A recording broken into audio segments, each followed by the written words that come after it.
Hello, welcome to the Gridcast. I am your host, Danny Cox, and with me is my co-host. He's a box owner and grid enthusiast, and due to his fish oil addiction, he always leaves you with a fishy aftertaste. His name is Conan Bruce. Conan. Is that like what happens when you eat asparagus? Same thing? Delicious. So today, on today's show, on Quadrant 1, we have a guest host with us. Is Garrett Smith from the Baltimore Anthem. Yeah. And in Quadrant 2, we're going to talk a little bit about the Baltimore Anthem, how they're going to be doing, or what they're going to be doing in the community around us. And in Quadrant 3, we have the great Sarabeth Phillips from the New York Rhinos. And in Quadrant 4 today, we're just going to talk about what we're going to be doing in January and leading into the pro days. Yeah, it's going to be an exciting month coming up and looking forward to it. You ready to hit up with Quadrant 1? Yep, so Jack Daniels, take it away to Quadrant 1. Come on, guys. This is Jack Daniels to Quadrant 1. All right, ladies and gentlemen, welcome back to the Gridcast. Here we are in Quadrant 1, and today's guest, we have a guest host from the Baltimore Anthem, Garrett Smith. Hey, how you guys doing? Welcome. Welcome. Good. Thanks for making the drive out. Yeah, it wasn't too bad. Trying to avoid that traffic, but Cool. Hey, one of the things I want to start off with today is, so we were excited when they announced, when the National Pro Grid League announced there was going to be a Baltimore team. I used to live up in Baltimore, so big fan of the area. But I was curious. I get the name, but can you explain to our fans and everything where the name came from? Yeah, we had a few names that we were kind of playing with, and we wanted to get something that brought into the root of Baltimore. And we loved the patriotic stuff. We looked at old names that even different sports teams had, stuff like that. And the theory company that we worked with brought this up. And at first we actually kind of pushed it off, and then we kept playing with the idea of the graphics, the logo, and all this stuff. And it just really hit us for some reason. We couldn't just let it go.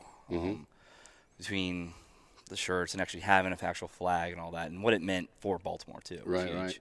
And so, if people don't know the history there, so Francis Scott Key, Scott Key, yep. Yeah, wrote the national anthem. I'm kind of impressed by that, by the way. Nice pull. Pull. There is a like a memorial or a park, Francis Scott Key Park. Yeah, Francis Scott Key. There's parks and monuments all over Baltimore for it. So yes. It's a good tie-in to the city. Yeah, it is. I researched every little thing about that city for the last 200 years. I knew too much about Baltimore at one point, but the whole Star Spangled Banner, and actually it was its 200th anniversary this past year, so it just kind of all clicked. And yeah, it worked. Yeah. And I don't know, I mean, outside of probably like Boston and a few other places, like Baltimore is a huge sports town. Yeah, it really is. Huge. Really You guys are going to have a crazy fan base. Yeah, we were actually all locals too. And we actually looked at a few other cities that maybe would be possible, but we could just not leave Baltimore. We just love it here. It was a good choice. Yeah, born and raised for multiple generations. So nice. Yeah.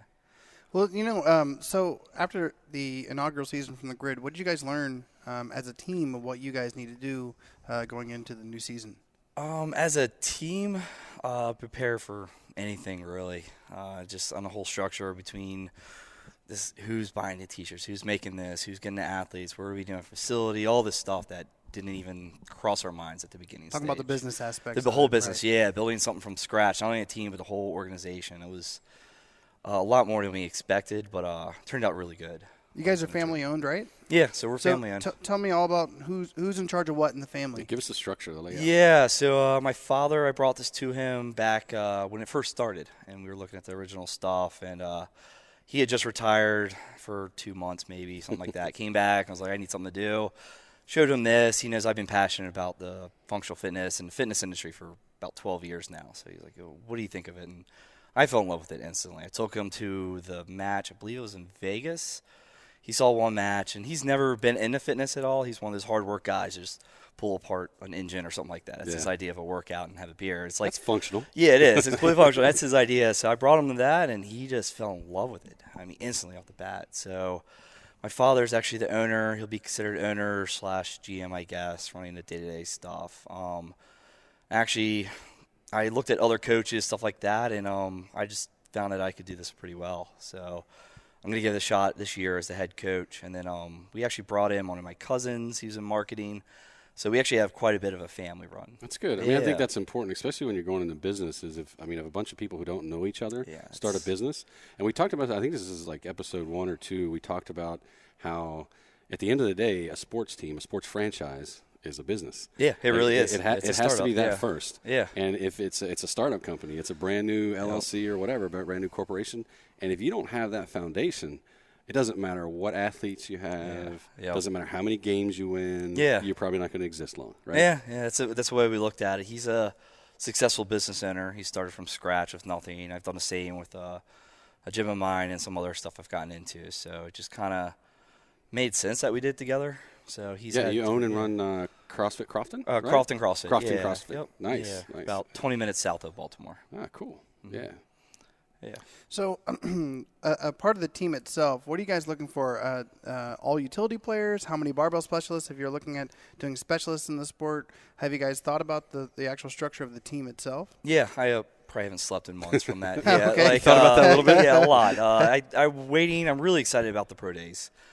There's a lot of athletes that are just going to come out that no one's heard of that can just do an insane amount of stuff. So we definitely, watching last season and watching every match, I was like, there's definitely a need for the specialist. So we will be building a little bit off of that. I don't want my specialist to be only one thing, though. I'd like them to do multiple stuff. But the rest I'll try to have as more utility-based athletes. So you're going to be focusing on are you going to try to keep local athletes? You're going to reach out, across the country? Yeah. I mean, I'm looking everywhere as best we can the first year to fill that up. But, we want to build a local community. It's a family run, so we're also going to go with the whole idea of just building a local team as much as possible.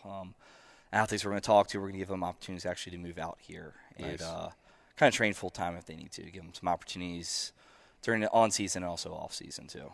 Yeah, so I know we would be getting ahead of ourselves a little bit, but we're going to talk about, just looking forward at like facilities and things like that. Like you guys are looking down the road already. So we just actually, me and my father just purchased 3 acres of land. He's moving his business part of it. I'm building a 20,000 square foot facility. It's going to host amateur matches. It's actually going to be kind of the first of its kind. It's going to be a multiple-purpose gym, but also uses, I call it a functional fitness sportsplex. We're going to use it to host just any kind of event that wants to be hosted there. Is that where the pro matches are going to be held, or is that going to be somewhere else? No, that's going to be somewhere else. We believe this is not going to be suitable for it. It's still going to be on a smaller side. That we're actually looking at some bigger venues for the pro days. At least that's our plan. Okay. So. M&T Stadium. Right. I got to pull some strings for that one. You fill that sucker up. Yeah, that'd be awesome. That'd be amazing. Yeah. It's funny you mentioned we're talking about facilities because as a gym owner myself, I've been looking around the past 10 years or so, and you see a little shift, which I think is a good shift, from a gym, let's say a CrossFit gym, not having to be CrossFit only. Yeah. Right. Yeah. So a lot of opportunities for all types of athletes to be in your gym and to get better at whatever sport it is they do, whether it's Olympic weightlifting, powerlifting, strongman, those are kind of the things that really attach to CrossFit. But now grid, or just, a bodybuilder. Yeah, that's we've explored all those routes. We have so much space that we're kind of planning it as an all-purpose facility. We're going to try to use it as much as we can, too, for the off-season, running, whether it's like amateur matches, stuff like that, and hosting venues to give the athletes that do live on site some actual source of revenue, too. So they can actually make a good living off of this. Yeah, hopefully. That's our plan. Yeah, we want to make a good ecosystem for them. So that's the way to do it. Yep. So what are you most excited about going into next season? Just the experience. Just to be on the floor. Just be on the floor during the match? Yeah, just have some fun with it.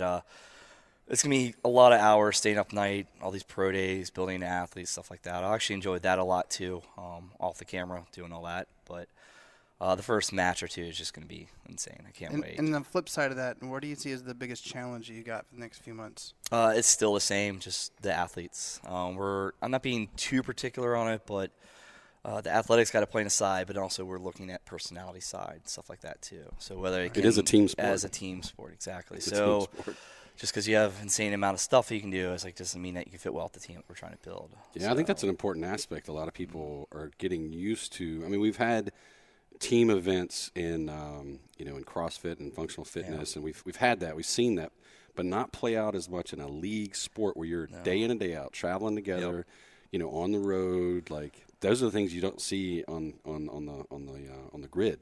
No, you really don't, and they're going to see that next year. So just to have them kind of prepared for that and meeting these athletes and building a profile not only based on athletics but also that personality. So it's huge. That's a big important piece. Yeah, you just last thing you want to have is something just not click on some athlete. It just would create. I mean, best part about this is we want to go out there and win. So you don't want to cause anything in there that would cause a issue with that. The mental game is just as big as the physical game. Absolutely.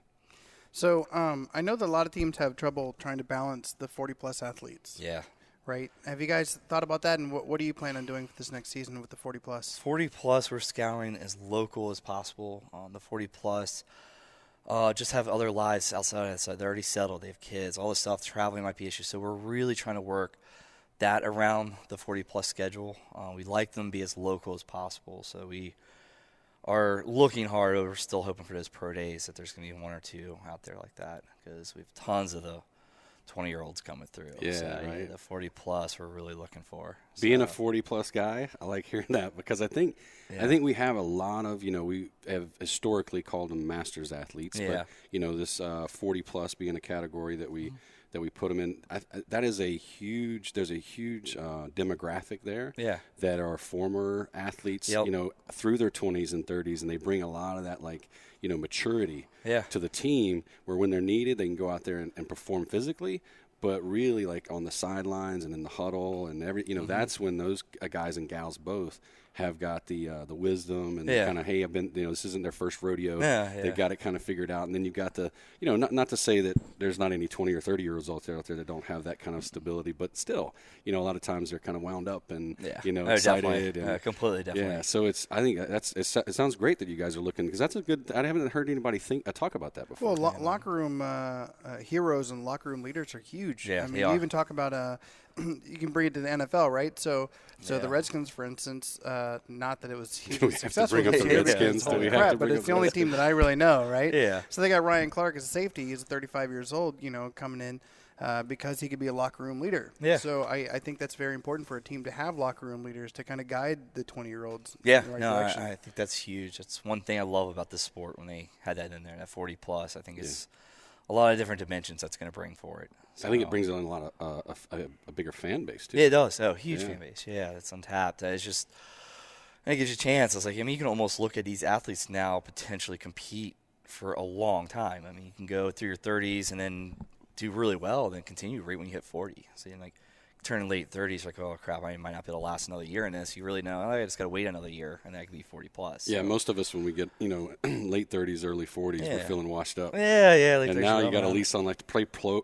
ball. Play pro grid. It's pretty sweet. So I thought it was a great idea. So I'd like to get more into the community aspect. So we're going to head on over to Quadrant 2 so we can talk about more of what's going to go on locally with Baltimore Anthem. All right? Awesome. All right, Quadrant 2. Hey, ladies and gentlemen, welcome back to the Gridcast Quadrant 2. We're here with Garrett Smith from the Baltimore Anthem. Thanks for guest hosting today, man. Yeah, thanks, Tim. So usually in Quadrant 2, what we do is we kind of break it down, take it from the pro level. We go down to what's now becoming, we're calling it really like the minor leagues, the amateur leagues. So we're going to take it down to that level.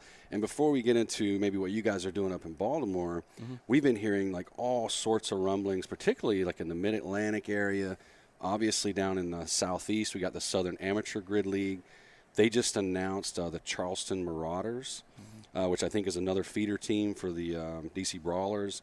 So what we're starting to see is this developmental kind of layer for potential pro athletes. And don't forget the European Fitness League. That's where I was going next, right? So that we just caught wind of this a few days ago. We're still getting the information. We've got a few people over there in Europe that are helping us out. One of the guys, Alan Fitzpatrick. Yep. Right? If you remember him from episode 2, I think. Yeah. So he's really ingrained over there in Europe, trying to get this maybe a Grid Europe kind of thing going. So we're going to look into the European Fitness League. It seems more minor leagues, amateur level, but it could be eventually pro level. We're not sure where they're going with it. We're going to be looking into that. But so bringing it back here local. Let's talk about some of the things that that you guys are doing up in Baltimore. Just at community level. Yeah. The first thing we're going to do is we're actually going to sponsor a team for the SAGL. So we will have that, and it'll be kind of used not as a feeder system, but more or less to bring some local community in the Baltimore area. Nice. We're full sponsor, so we're going to pay for everything just to send athletes down there to compete and actually just get them to do some grid and actually try it and have fun and bring it back home. Have you announced the team yet, or is that No, that's coming actually probably later this week. Cool. Yeah. So you can help coach that, or they're going to No, I'm not going to coach that. I have a few people I'm looking at to actually help coach that, and kind of same system. They'll kind of up and coming if they want to get into coaching on this side. I'll be kind of the same role. Nice. So they'll travel down there, and I think that they're looking at doing like festival sort of matches where they're going to have multiple matches in a day or something? Yep, yeah, I believe so. Last I heard they're going to do that, but there'll actually be full grid matches from what I heard. So good. 2-hour match. Because it was kind of a shorter grid matches for the Invitational. Yeah, the Invitational was based off how they did the combine, so it was just one race, everyone went, second race, everyone went, third race. So I think it's a good idea, though, with this festival style, just to kind of, you can share fan bases, right? So if you can have 2 matches in a day even, then you've got 4 teams. Yeah. And you can share. That way, if I'm paying for a ticket, I get 2 full matches. I get to see a couple extra teams other than mine. You know, it's pretty cool. You can bring the family there, hang out for a few hours. Yeah. That sounds like an incredible day. Yeah. Yeah, no, it's a really nice setup. I'm excited about them having the actual full 2-hour match too. So I know the Invitational is a little bit different setup, so they didn't get to feel that fatigue and what an actual 2-hour match is like. Especially the athletes didn't. Yeah, the athletes. That's what I mean. Yeah, the athletes really get so this will give them a real taste of what happens. Yeah, you wait till race 6 or 7 when everything's kicked in and. Second to try it. Sorry, it's just done. Yeah, so I can't wait to see a lot of them go through that and really have that experience for it. So outside of the SAGL, how are you intending on growing the fan base locally? Right now, we're just going around to local gyms, just promoting like the grid score, having local athletes just try it, see if they're eligible for it, if they want to try it, and actually try out for the team, or now actually try out for the amateur league team also.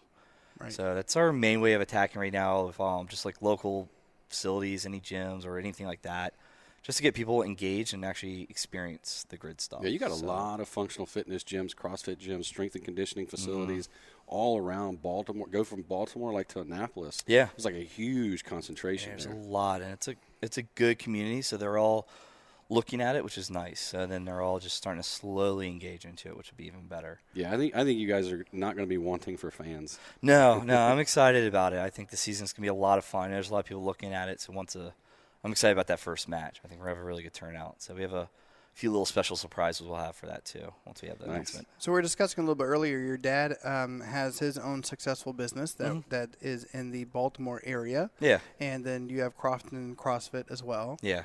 Right. So that family aspect helps you out with the community already. How do you think it's going to help you with the team and with the community and building the Baltimore Anthem spirit that you're looking for? Just the same model that we're attacking with the same business. We're building all family, friends, stuff like that, people we know, we trust, and that can actually bring a good energy to the team, not just come in, show up, throw down, and leave. So we're doing the same thing with the local gyms. We're kind of just informing them who we are, what we're doing, what our background is, and we're going about it as professional as possible, but also having some fun with it. So if I'm a good athlete and I want to get a hold of you guys and say, hey, look at me because I think I would be really good. I'm a community guy. Yeah. I want to be a part of the team. How do I do that? Just email actually myself, Garrett at BaltimoreAnthem.com. Garrett at BaltimoreAnthem.com. Is that with 2 T's? 2 T's. 2 T's. 2 R's, 2 T's. And usually I answer within 24 hours. I've been trying to get engaged with everyone for all the pro days, stuff like that. I'm going to be at every single one, too. So. How do you envision the pro days going when you get there? I'm expecting to be overwhelmed probably on the first one. A lot of superstars, a lot of people going at it. You're going to have a lot of stuff that's going to be within seconds of each other. So you're going to depict athletes that can do something a second faster, but if that second faster, if they're better at this other thing. So it'll be the pro day, and then it'll be the 4 days after, or that are going to be really busy. And you guys are sharing. You're doing a joint pro day with DC. Yes, with DC. Right? Yeah. So I think it's probably a good thing because Mid-Atlantic is such a huge area for functional fitness athletes, and like you said, one of the things I'm eager to see is, and I think we saw this a little bit last year, is some teams or some people, maybe fans, whatever, kind of hone in on those big names. And so the spotlight is on a certain few people, where over in the corner there's this beast lurking. Right? Yeah. There's this athlete that nobody's heard of that is just perfect for the grid. And they just need to be tapped, right? And that's the little nuggets that are out there that nobody knows about. Right? We've already been getting emails, and a few athletes I used to train that did play pro ball or high-end athletics, and they're kind of like maybe just got out. You know, maybe they did 2 years for the NFL or something like that. And Sure. they're trying to find something to do. I'm like, I've been sending them all emails the past like 6-8 months. I'm like, They've already been a professional athlete. Yeah. They've already been on a league sport. Yep. So they have all that going for them if they've got the athleticism and the skill set. They know what that travel like is like. Yeah, they know everything about it. So Yeah. there's a few of those guys that are really excited about trying out this year. Then just other sports that can kind of merge into this, especially like the weightlifting. It's going to be huge. I think there's going to be some good athletes coming out of that. Yeah, so weightlifting has just exploded. It exploded with CrossFit folks, and now you've got people that are either coming from weightlifting to grid or grid to weightlifting. It's all merging. It is. It really is. And you can be a multi-sport athlete. Like I was talking to somebody the other day who's a big triathlete, and they were like, they're just kind of just starting to watch this, and they're like, man, this is almost like triathletes, right? Who are really a crazy cyclists, awesome swimmers, and run marathons. Yeah. And then you got folks that just walk up on a platform and set a record, right? And then go walk out onto the grid and just kill it. Right? Yeah. And you're like 2 sport athletes, 3 sport athletes. It's ridiculous. Yeah, it's easily possible. Yeah, but I think it's good for the fans. It is. It's great for the fans. Yeah, and you get so much different fan base from that. So, and engages people to all new sports, whether it's a weightlifting or grid or anything like that. Oh, for sure. And we were at the American Open. I remember talking to this. There was this big old guy. I mean, he was a monster. He's about this tall. Yeah. And I just looking at him, I could like, this guy's he's been in the powerlifting world forever, and that's kind of my background. So I walked up to him and I'm like, hey, what do you think about all this? Like, here we are in the Hilton in D.C. There's hundreds, if not close to a few thousand people wandering around, and I'm like, what do you think about this? He's like, part of me hates it. Yeah. And most of me loves it, right? Because he's like, in his day, powerlifting meet was in a basement. In a garage. Right? In a garage. Your family comes up and watches. Yeah. And here we've got announcers and lights and camera and fans, and like all these sports are starting to kind of just mix together, the fan base and the athlete base. That's crazy. Like, you're not going to see a whole lot of people that go from professional baseball to basketball. Not a whole lot. Not a whole lot, but it's very few. But in our sports, in these sports, and that's cool that it's overlapping. It's like easily possible. Yep. So if there's one more thing you want to say to your fans and say to Baltimore people as we wrap up Quadrant 2, what would you say to your community? Just watch out for this year. Come out, have fun, try a grid score, submit it, and send me an email. I'd love to hear from you. You might get pummeled in your email box now. Keep me busy. I love it. Well, thanks for joining us today on the Gridcast, and good luck on the next season. And go Baltimore Anthem. Yeah. Go Anthem. All right, let's head on over to Quadrant 3, guys. Hey, welcome to Quadrant 3, everybody. I'm really excited about our next guest. She is the current USAW American Open champion of the 58-kilogram weight class. She is a professional athlete for the NPGL's New York Rhinos. And I'm sure this is her favorite. She is the grid crush of the Gridcast. Say hello to Sarabeth Phillips. Hey, how you doing? Hey! Yay! So glad to be here. Awesome.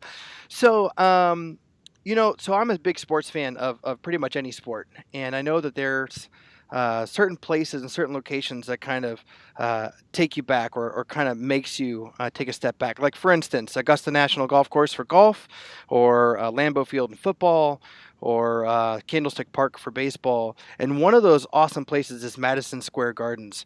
What was it like stepping into Madison Square Gardens as a professional athlete starting the NPGL season?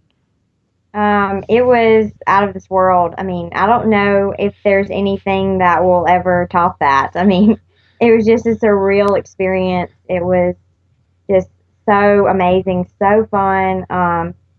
Just a moment that I will never forget in my whole life. And I think back on that moment and I'm in awe that we were actually there and got to compete there. You just gave me goosebumps, just letting you know. Yes. It would be an amazing experience, I'm sure. So, so I asked some people around the box, telling them that I was going to be interviewing you, and I was pretty excited about it. And so I asked them to give me a couple questions. So I'm going to go ahead and ask those. So, what is your training day like? What is nutrition-wise for you? How do you get to be such a badass that you are? Well, if I'm not working, my day is set up pretty much like an athlete would be. So I try to get about 8 to 10 hours of sleep. I go to the gym in the morning. I'm going to hit my first session. Then I go eat a big meal. I go home. I'll rest for 30 minutes to an hour. I'll get back up, go back to the gym. I'll train probably 2, 3, 4 hours in the afternoon, and then I'll come home, eat dinner, and start my day all over again. If it involves me working, that's a little different. I'll start my day way earlier, around 4 a.m. Try to get my first session in before work, and then work an 8-hour, 9-hour day. And then I'll try to go back to the gym for the afternoon, which is really hard after working, and I'll hit my session. If I work a 12-hour day, I'm done for the day. I can only do one session. It's just too mentally, physically, emotionally demanding. My job is. So I'll just get one session in the morning. And for people that don't know, you're an intensive care nurse, yes. right? So that would be a very stressful job from time to time, I'm sure. Yes. So trying to do both would be very difficult. Okay, so go on. Sorry. Oh, that's fine. My nutrition. I know some people can eat whatever they want, but I'm not one of those people. I really try to stay dialed in on my nutrition. I really feel a difference in the way my body functions and the way I can perform better when my nutrition is really dialed in. So I really have to eat pretty clean, and I'll incorporate, sweet potatoes and oatmeal in the morning, but very, very clean diet. Try to eat, grilled chicken, a lot of eggs, bacon, things like that. Do you try to zone your meals, or is that something you don't worry about? I don't worry about that. I just kind of go off feel and kind of go based off how I'm a creature of habit, so I kind of go off what I've been doing. I did zone at one point, so I do know the kind of proportions that I need. So I try to stick to that, what I've done before. But that's kind of where I go with nutrition. I really try to keep it dialed in. I feel a lot better. Okay, so on those workout days where, let's say the workout's really pounding you down, right? And you look up and you have 5 more rounds to go or 10 more minutes to go or whatever it is, and you are just absolutely crushed. What is it that you dig deep down inside? What is it that you see in your heart and in your brain that kind of makes you go, okay, I have to push through this and get through this workout? I just think about how bad I want it and how bad I want my goals and my dreams, so they kind of flash before me, and I just have to, push the bad feelings away, push them deep down inside, and just think about what's really important and what I want in the future and what I want for 2015. These goals that I want to hit and these dreams that I have, I really want to go after them. So I just really think about that, and it usually fuels me until I can finish and collapse at the finish line. Absolutely. So are you doing your own training, or is someone else programming your training for you? My coach for CrossFit right now is Mike Lee. He coaches Phoenix Rise. And I've loved everything. I've been working with him since about August, and I've loved everything that he's done for me and through the OPEX system. I really I feel like he really understands me as an athlete, and he really keeps me on point and keeps me focused on the goal. And really, I'm a weird athlete in that I don't have similar weaknesses as a lot of other athletes. So he's really done a good job, I feel like, with my weaknesses and keeping me on track, focused on those. So you say that he's your CrossFit coach. So are you going to go for the games this year, or are you going for the Open in a little bit? Yes, definitely gearing up for that right now. Mm-hmm. Oh, that sounds awesome. So is there a difference between the training, between doing the grid training or doing CrossFit training? It fluctuates a little bit, but I think right now keeping your CrossFit dialed in will translate to your grid training. Now, once we get closer to season for the grid, we'll focus on our sprint intervals and a lot of fast barbell cycling. Maybe throw a little bit of form out the window and go for those high rep movements really fast. But I feel like right now it's really important to stay dialed in CrossFit wise and metabolically. So that's kind of where my training is. But I feel like if I had a grid match right now, I would be completely prepared. I would be ready to go and tackle it at any time. But I feel like he understands that as a coach. because he is part of the grid as well. Right. So he wants that for me. He wants me to be ready to go no matter what. Awesome. Mhm. So after this inaugural season for the NPGL, what were the lessons learned that you learned individually as an athlete and as a team also for the New York Rhinos? I feel like we're super excited for next season. It's going to be, I feel like it's going to be really good for the Rhinos. We're always looking to win the title. I don't think anyone wants to go up against us. There were a few times where I feel like the judging got a little messed up or something, so the matches didn't go our way. But I feel like no one wants to play us because we are that team that can beat anyone, and I definitely think that the DC Brawlers, if the cards would have aligned, I think we could have beaten them this year. Oh, So, you're throwing down the gauntlet. Look yeah, at that. throwing it down. So I like it. I'm definitely excited for our team. We're gonna have a few change ups. And I think it can only get better as we get further into this. I think with Frederick taking over the sole role of coaching, he's really invested into the science behind all this. So I feel like he really knows what he's doing. And I'm just really excited to see what, as a whole, as a team, what we're gonna do. And I mean, it's gonna be great. Awesome. So Happy New Year's, by the way. Happy New Year's. So got any big plans for tonight? I have to work tomorrow. Oh, that's a bummer. It's such a bummer. I'm gonna go to bed early, hopefully, and get a lot of sleep before I tackle my a 12-hour day tomorrow. Oh, 12-hour day. Ouch. Especially on New Year's. So what are you looking forward to the most from 2015, both professionally and personally? First, well, right now I'm gearing up for obviously CrossFit season. That's the main focus right now. With the pro days, I mean, I'm super excited to see this new format that the grid is taking on with the pro days and the combines. And I definitely hope to be a part of some of those pro days to be there and help recruit for our team and just make it the best that it can possibly be. But right now we're gearing more towards CrossFit and the Open, and so that's another stressful time, but it's super exciting with the changes that they've brought up.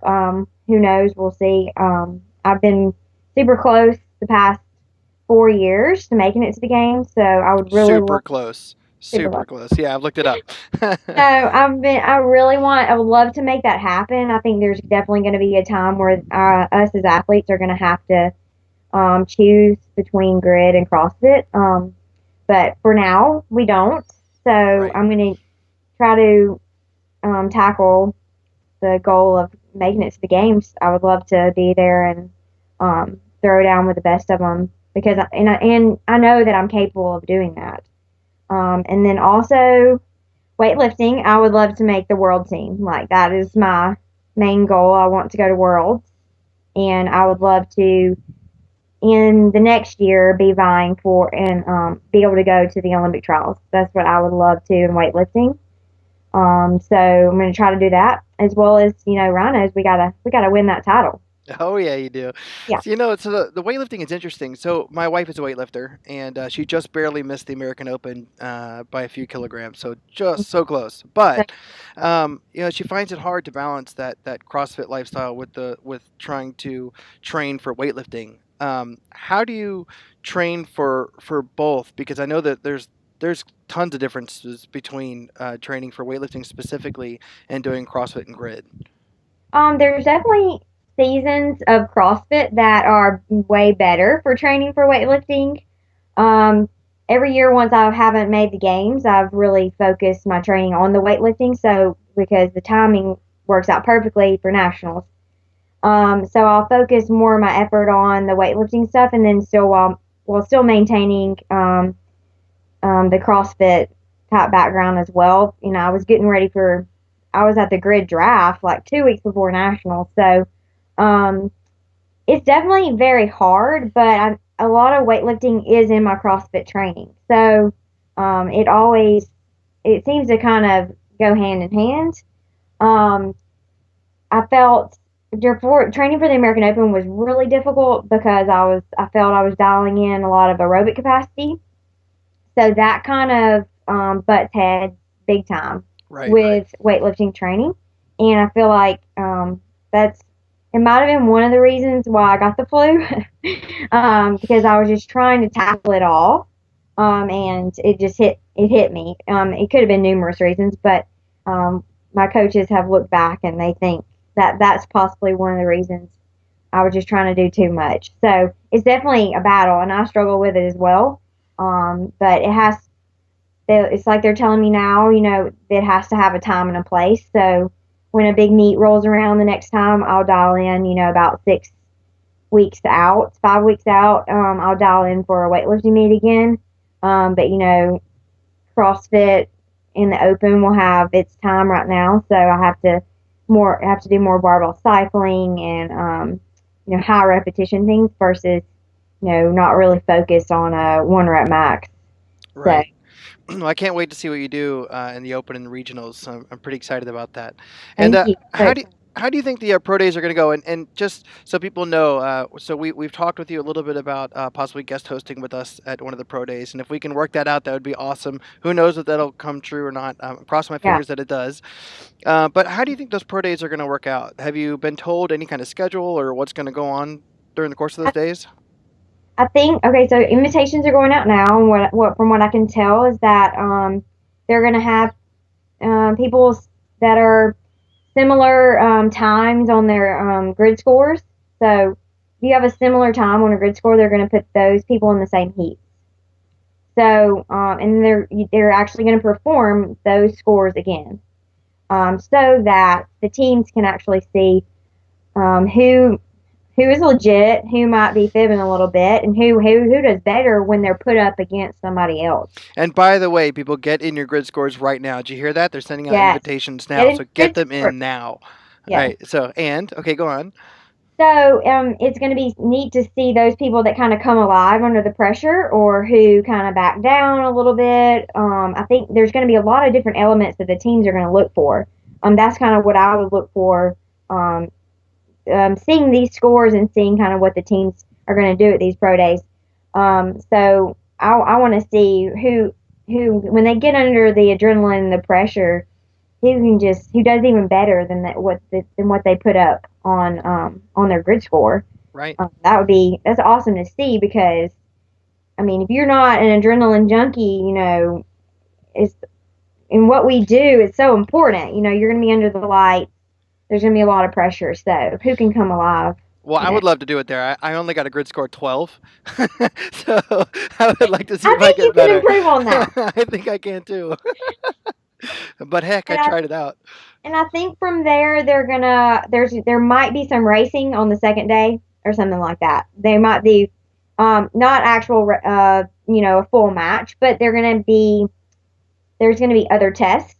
So they're going to have different testers and maybe testing out some teamwork, or different aerobic or anaerobic tests that are similar to what you would feel on the grid, so that coaches can actually see what they're working with besides just the grid score, because that's not the grid score is very important, but does not make up a grid athlete or the grid match. Oh no, absolutely not. So I'm on a grid team, a local grid team here, even though I have a lot of weaknesses, but that's okay. So, but we're running grid practices over the last month or so, and man, is it way different than just working out like a regular WOD in the gym. Like, wow, getting up to the bar and setting up quickly is one of those hard things to do. Definitely. I mean, there's so much that is important for these matches. I mean, nutrition, I felt like, eating a mid-grid mid-grid match snack for me was important. Like, I needed really fast glucose, because I was just burning those glycogen stores so fast. So I would pop some, I don't recommend this because I don't eat them all the time, but I was eating some Sour Patch Kids because it's just fast sugar. I remember Sour Patch Kids. Those were awesome. So I didn't know what else to do, and my dad's a physician and said, we gotta get in some glycogen, or get your glycogen stores built back up really quick. So he suggested some tablets, and I was thinking, like, that's not gonna even taste good. So What's better than Fast Sugar and Sour Patch Kids? So Heck yeah. it would only take 3 or 4, but it would get me feeling good mid-match to come back in that race 9, where it's a 3 female race, really tough race. And it would get me feeling good where I could go to that deep, dark place and try to help us pull out the win. Oh, yeah, that deep, dark place is somewhere it's important to get to. So we have come to the part of the interview. I don't know if you've seen other interviews before on our show, but we call it Gridlock, which is a 10-question, really fast-paced session. Are you ready for it? Okay, ready. All right. So, fake Christmas tree or real Christmas tree? Real. Dogs or cats? Dogs. Early bird or night owl? Early bird. Sparkling or still water? Sparkling. So, would you want to see into the future or change the past? Oh, that's so tough. That's a tough one. I don't know. See into the future. Okay. Ice Ice Baby or Too Legit to Quit? I could jam to either one. Ice Ice Baby. Okay. Nike or Adidas? Oh. Nike. Would you rather live in the Harry Potter universe or the Twilight universe? Harry Potter. Me too. Yeah. Starbucks or Dunkin' Donuts? Starbucks. And Ohio State or Alabama? Roll Tide. Alabama. All the way. And I have to say, That's not even a question. I have to say from Tyler, our cameraman, go Buckeyes tomorrow. Roll Tide. Roll Tide. All right. Well, thank you very much for joining us today on the Gridcast, and good luck in 2015 and Happy New Year's. And we can't wait to see what you do next year on the grid. Thank you so much. Happy New Year to everyone. And I'm so excited for the future. And thank you so much for having me. I can't wait to do it again. All right. See you later. Bye.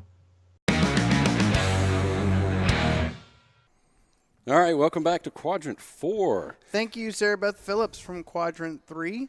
She was an awesome interview, so thanks a lot again for coming on the show. It's real sweetie. Yeah, and in January, just to remind everyone, we are going to take the month off of doing the regular Gridcast episodes, but we will be doing Off the Grid, so all of our special segments and stuff like that, so stay tuned for Off the Grid. And then... we're not just taking the month off, though, so let's tell a little bit about what we're doing. So, you know, we've been trying to knock out one of these every week, and we're going to get on a regular schedule starting. So basically, we're going to kick this thing back off. The first pro day is January 31st. Holler. Yeah, we'll be there. So first pro day, our website will be live. We're going to go on a weekly set schedule for the podcast and the videos. And we're going to have a new studio set up and just, you know, have everything ready to go. So we need about a month to kind of get that figured out. But while we're taking a little time off from the regular episodes, we will be putting some stuff out. So look forward to that. Can't wait for that. It's going to be cool. Hey, my beer is getting a little light. Beer's getting a little empty. What does that mean? Clean up your jerks and snatches, drink your beer in batches, and always dominate your grid matches. See you later, guys.